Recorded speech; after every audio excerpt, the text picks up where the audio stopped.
এখনো মানে আমরা দৃষ্টিহীনদের দেখেছি, দেখলেই অনেকে চাল ডাল রেশন এইসব দেওয়াচ্ছে, একটু রাইটার জোগাড় করে দিন। রাইটার চাইলে এখন পাওয়া তো যায়ই না, আমরা বলছি আমরা যাওয়া আসা টিফিন খরচও দেবো, তখনও একটা পোস্ট করলে ওই 3-4 জন শেয়ার করে, তাতে যদি কারোর মনে হয় তখন 1-2 জন আসছেন।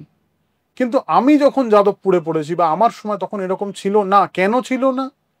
কারণ তখন চাকরি বাকরি ছিল বা অন্য একটা সংস্থানের জায়গা ছিল। এখন তারাও তো পরীক্ষা দিচ্ছে, এবং দৃষ্টিহীনদের যখন বিভিন্ন পরীক্ষা হয়, সবার পরীক্ষার সাথে পরীক্ষা ফেলে দেওয়া হচ্ছে।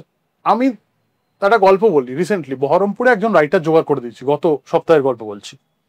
বৃহস্পতিবার রাইটার জোগাড় করে রাখলাম, সেই টাইমে বলে শান্তন না আমার এক বান্ধবী লিখবে, আমি শিওর তো, বলে হ্যাঁ। শনিবার দিন ফোন করলাম, কি রে পরীক্ষা কোনো? শান্তন দা ও তো লাস্ট মিনিটে বলেছে যাবো না। আমার ফোন করলি না কেন? ব্যাকআপ ছিল না। তোমায় আর কি করে বলি? তার নেট পরীক্ষা দেওয়া হলো না। এই হচ্ছে আমাদের বাস্তব, এই হচ্ছে আমাদের পৃথিবী।